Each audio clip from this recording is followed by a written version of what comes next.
Is an empress them on the show. It's exactly right here time for the second segment of the show known as Once Upon a Time in Africa Random Show. Yeah man, today it a go bad, it a go rougher, it a go rutical, it a go Rabadon style. Cause Ami Ras Rabadon King and the entire on the time TV crew running them. But the thing then sian run na and I only go ya man.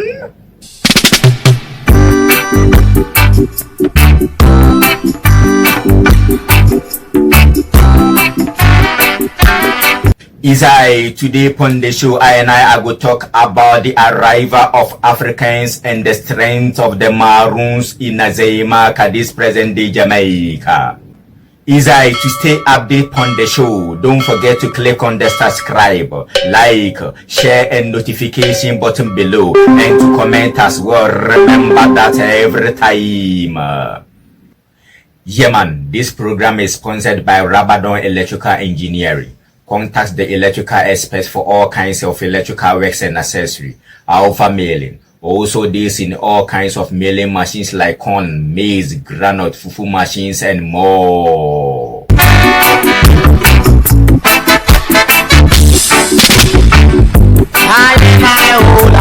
Is I imagine the cruel reality of slavery in Jamaica, this present day Jamaica. But even when times were hard and dark, the human spirit still reached for freedom. Some enslaved Africans, full of courage and unyielding fire, decided to run away.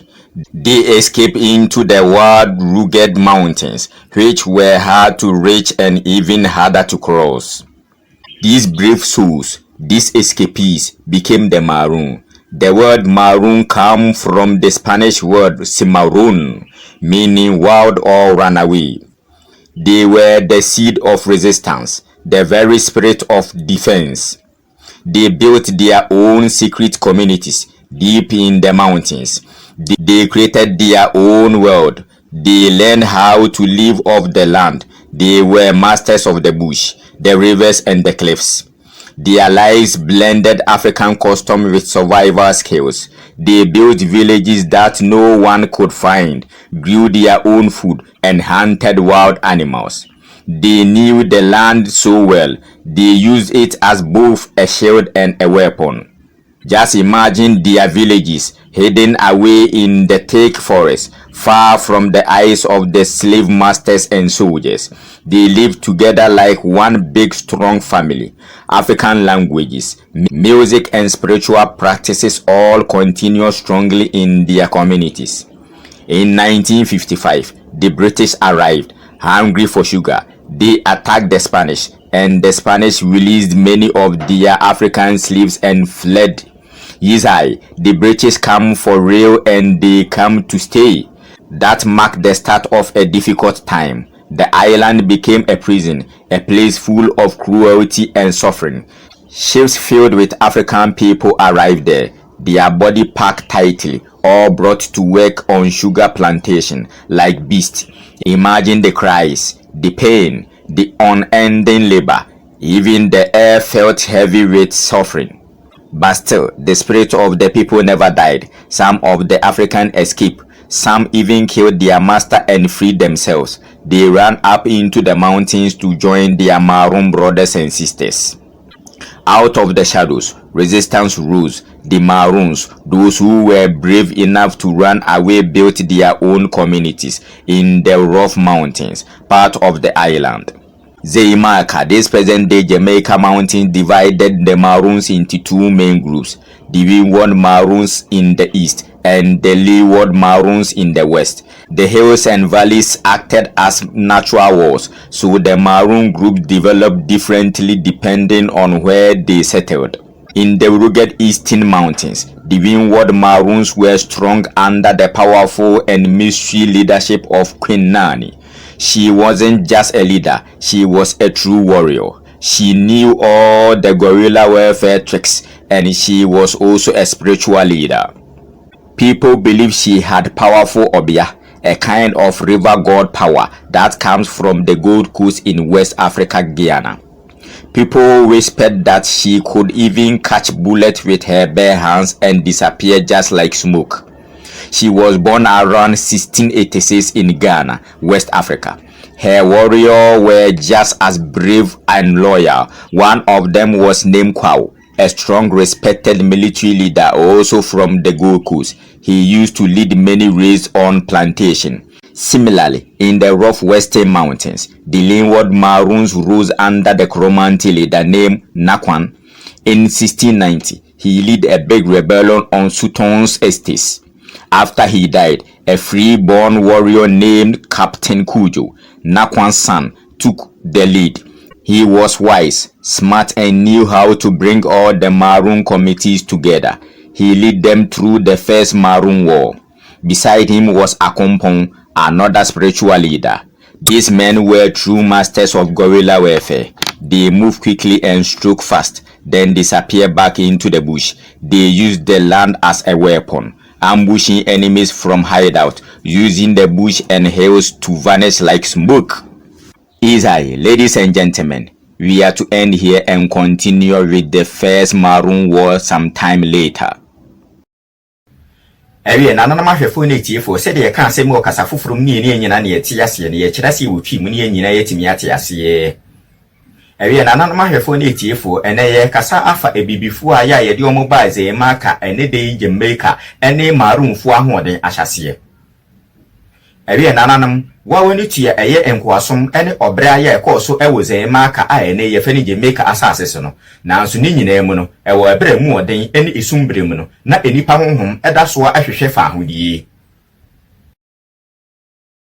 Nianam ebibifo aya ye fa omonkoa na wopre epefa ahodie na woni eden ni binim edwane efri wonwura na nsem na wakokotena eye bonhwa na epepo no so ewo epepo no mu efa no ho a bia ya eye den se wubehunu wo mo na eden po se obeforo aba ho wona aya wodwane ye ene wona wonya akukuduru yi wona ye from se Maroonfo no edin Maroon eye edin a ye free Spain kasene mu a waka ne se Maroon ase ne enibre anase odwaneni sankrofo ne ye osi akwanfo ene fa hodie prefo asase na wosua won ankasa akwan aya wo befa so ede betena eye pipo ne mu na wode benya nkwa efri se na eye kwaye bretu mutu na so wosua akwan ya wo befa so etimi etena kwaye bretu ne mu ekwan ya wo befa so etimi atena insuwa mu ene kwan ya wo befa so ebetimi aforo pepo atena apepo akese mu ona barabo ene won ne ya ya wo ye nyina no eye ebibifo abrabo ene ebibifo ne ye ena wode tena eye epepo ne mu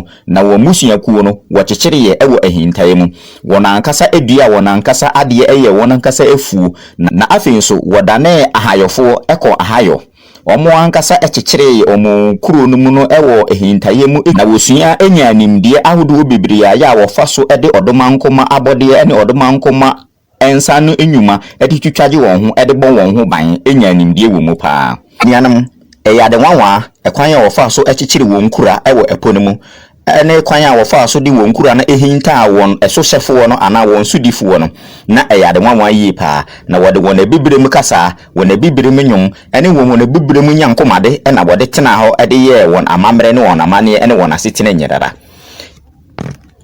ayo ewo afe apem ahansie eduonu nimu no ohonam ena ingiresi abrofo enso atwe wo muti na wonani ya briye pa enti wone eye Spain fuoi edisieni na wode sieni no wotimi di Spain fo nso nkunim ema Spain fo no ebu wona ketem eja wono nko no mu edwane ye ewie yi ekere se ingiresi abrofo yi abapa na wasi nkete se wabase wo ba betena ankasa na we nso ene eye ahohyere ene obre ene enisu ene sekere nso asase efri se wo bema esupo no so ebeye te se efiase ene nede afie bi asetena ede ma wona na wo no no okosoara ekra eye ebibifuo yi enkoa bibiri ede bae wode won gugu esuhyen mu etena nsuo so eboaboa wona no keka won bomu ete se inzumu nambi ede won gugu esuhyen mu esan de omo bae ebeka wona wo ho dada no ho ede won ba supo no so ebeye ahwedifuo se de ebeye a wo benya ehihiri nananum ye nyina ye netua obre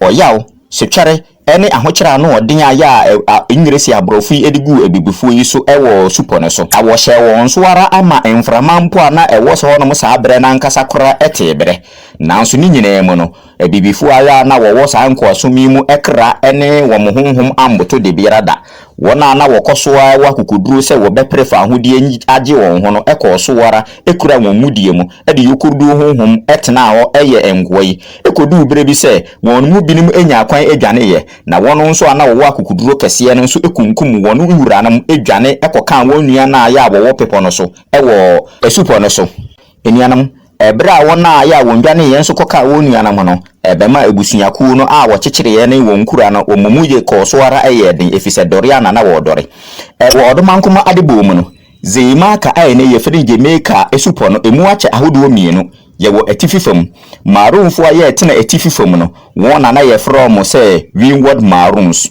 ena maroonfo aye wokotena atoye fam no so ne ye from leeward maroons saa nkrofo etena afa mienu ekabo mu ekyekire won kuro no esupo no so no maroonfo aye wotena atifi fam no wona ye from windward maroons no wona wonya opani bi ana wonda wano ana oye oba na ye frɛ ne sɛ Queen Nanny saa oba yi enye oba bi sɛ okandini keke na emom no oye okofoɔ a ya woni makudie yie pa na osan nim eye akaetie akomu ntokwa ahodoɔ bebree ene eniwa eni tumi a yedi hunu ade ede ya ade wo honhom na ebinom susu sɛ owutumi bi a ya ye eye obia tumi saa obia tumi eye esuo tumi bi a ya efiri gokus a ewo ebibire mu atoye afam na owo ehama mu nimdeɛ ne sɛnti na osan ye odunsini abakwasem a ewo Queen Nanny hu kura kyerɛ sɛ oye ohima bi ana oye oba bi a ya otimide ne nsa ekyere eye etuo akorabo ene ne nsa na otimi sayira etise mframa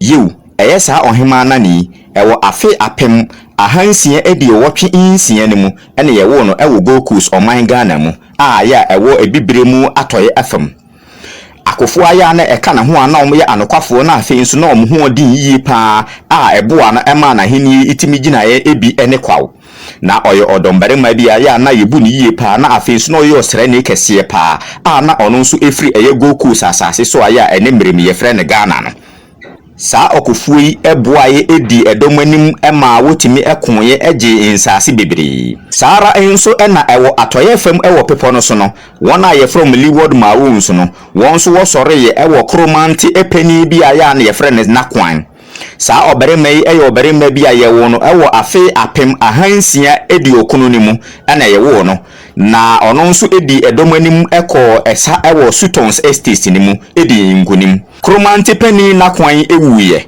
na ne wuo ekyire no ne ba ya na ye frɛ ne sɛ Captain Cudjoe ena edi na ade na ono no obedi edom nanim na ne ba Captain Cudjoe yi eye oberema bi ana ono de wanfa nkoaso mu da efiri sɛ neja epre ema efiri nkoaso mu enti ono de ye wo no wa bra wanhye obi biase na Captain Cudjoe eye oberema bi ana oye onyansani yie pa na ne ni atiyi afinsa no ho ha papa na otimi fa kwan biara so eboaboa aye maroon ebusua ni nyina ano ema wo nyina timi beye baako edi saa edom yenim ede omko okon ana ede omko osa aboafo aye etimi bua Captain Cudjoe ema wotimi ko osa ni ebi ene akompon ono nso eye honhom pani pa na ono nso kana ho ana ono nso waben ewo honhom ne ehamba mu yie pa saa nommerima yi nommerima bi na won ho odin yie pa na afi nso eye akaetia entoko agoro aya awokon no wo yade aya wodi mu tintiman na wakwa dere mu pa na woni mu ahintasam nyerara ewo okomu no die mu behu ane se mpofiri mu no awapie wo so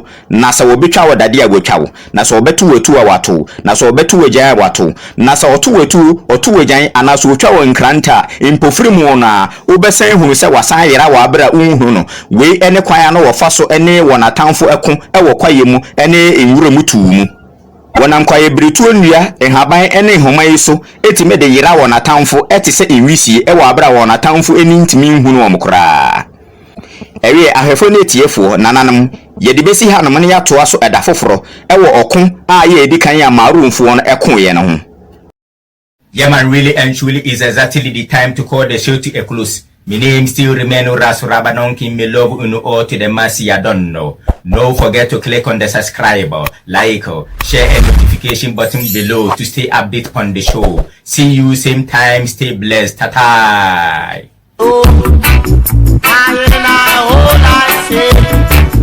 I reconsider.